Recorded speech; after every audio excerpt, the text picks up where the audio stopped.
Hi guys, how you doing, and welcome to a quick tutorial. In this tutorial I'm going to be showing you how to create my YouTube thumbnail for the MacBook Pro 2009 SSD and RAM upgrade. As you can see throughout my whole channel, they're all a very similar style to this. If you do want to create something very similar, make sure you follow me on Twitter and send me what you have. So the first thing you got to do is create a new document. Go to new, we're going to do a custom one, 1920 by 1080. We're going to rename it thumbnail. Resolution 72 ppi is fine, and then make sure you've got your color mode to RGB color, just like so, and we'll just use a white background. So create that artboard. We're actually going to use the background as the background for the thumbnail. So unlock it here, double click on where it says layer, and just add a color overlay. The grey we're going to use for our background is 3E 3C 36. There you go. Press OK. OK again. That just adds a color overlay to the background, which is the background that we're going to be using. Now next we're going to create the actual structure, so we can create the different individual boxes to add the elements into. You start off by selecting the rectangle tool and then creating a little rectangle from the top to the bottom around the left hand side. It doesn't really matter how thick you make it, it's personal preference. And as you can see, it's got a little stroke outline around it. We want to get rid of that, so stroke in the top corner here and select the no stroke, which is the box with a red line through it. And we want to change the fill color, so select your move tool, go over to where it says rectangle 1, double click on the thumbnail, and then the green we're going to be using is 5BD 9B3. Then press OK or enter. Now I want to get into the habit of renaming the layers, so for this I'm going to call it vertical line 1, so we know what layers we're referring to. Now in order to get the two horizontal rectangles or lines, what we're going to do is going to right click on the layer, duplicate layer, and we're going to call this one horizontal line 1, and then do the exact same thing to that layer, duplicate layer, horizontal line 2, and then press OK. Now this has created two separate rectangles directly on top of this, which is why nothing's happened. So what we want to do is we want to rotate this by 90 degrees. So move over to the first movement point here, start dragging and rotate it when you get the little symbol turn up, and we want to get it to 90 degrees. As you can see up here, it's actually gone just over 90 degrees. So highlight this and change that to 90, press enter, and that's made sure it's exactly straight. And now click the place and drag it to about where we want it to be. So we want this to be around here, and we want it to extend the whole way along the thumbnail. So I'm just going to drag that right to the edge and press the tick.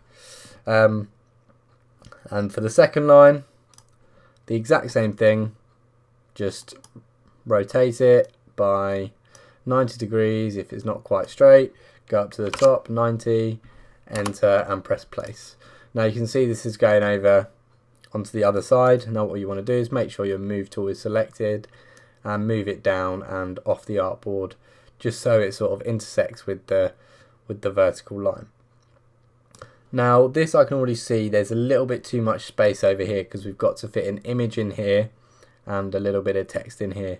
So what I'm going to do is I'm going to select vertical line 1, move it across to about here, and now it's sort of not gone so well. So what we've got to do in this situation is select horizontal line 1, just move it across to the point we think is about right. That looks about right. And then horizontal line 2, exact same thing, just make sure your move tool is selected, and you should have guides on which will snap it into place. That looks about right. Again, you can use these methods and apply them to the thumbnail how you would like. You don't have to copy my methods exactly. Now the next thing we want to do is we want to get in the text into this area and the text into this area down here. Now what we want to do for that is just select the type tool or press T, draw a little text box that fills more or less all the area, and we're going to start typing. So this one's called MacBook Pro 2009. Enter to shift down, SSD and RAM upgrade. Now you can see it's quite small, so what you want to do is highlight all. You can do this with Control A, which is what I'm going to do, or you can select it all, and change the font to what we think might be right. So you can do this using the arrow keys up and down. So we'll go till it looks about right. I think that's fine. We'll reset the alignment in just a second. Make sure this is center aligned, by the way. Now we want to change the colors because, as you can see, it doesn't really stand out so much. So for MacBook Pro 2009, we want the same green as we've got here. So select this little color box here, which changes the color of the text. And it's quite easy to change this color, because what you can do is you can move this color dropper tool over to one of the rectangles we've already made with the green and click on that, and that will change the color.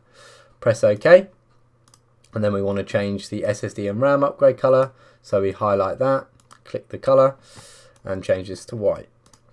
Press OK. Now we want to make sure this is central, so move the text box so it comes right to the bottom of that text.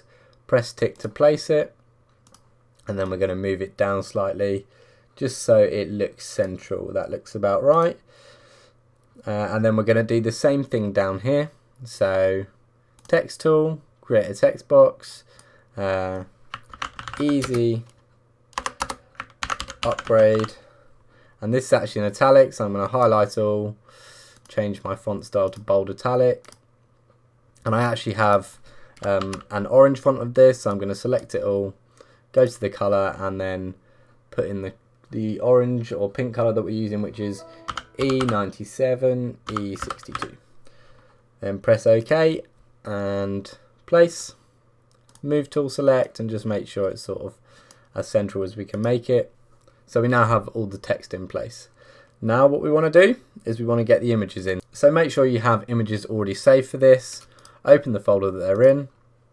And then the good thing about Photoshop is you can select all these. You can do this using Command A on Mac, Control A on Windows, or just drag to select, and then drag these onto the Photoshop document. Now click place to place the first image, just in the center is fine, and place for the second image as well.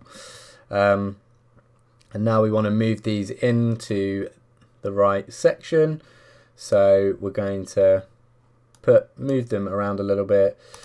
The top right corner image, I'm going to put here, resize it a little bit, and we actually need to make sure that these images are below the structure that we've made with the green rectangle. So hold down shift, select MacBook image 1 and MacBook image 2, or whatever the name of your layers are, drag it to below all the lines, and you can see they're now behind them.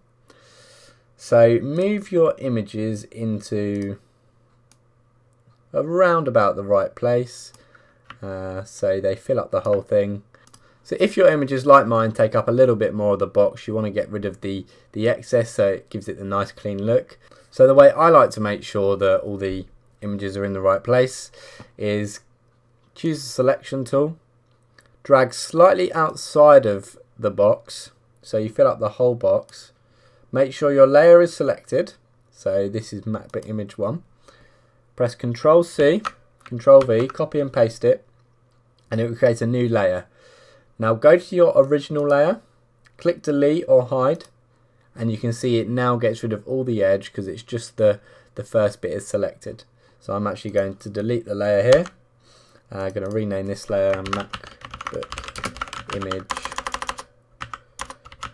1. And for the second, you can do the exact same thing. So make sure your layer is selected. Use selection tool to drag the box, press Ctrl C, Ctrl V, it will copy another layer and then delete the initial layer. And there you go. I'm going to rename this layer MacBook Image 2. And there you go, there is my thumbnail recreated. If you did like this video, leave it a like, subscribe for more content. If you do have any comments, any improvements that I can make on this tutorial, then please let me know, because I always want to improve. Thank you very much for watching, and I'll see you in the next video.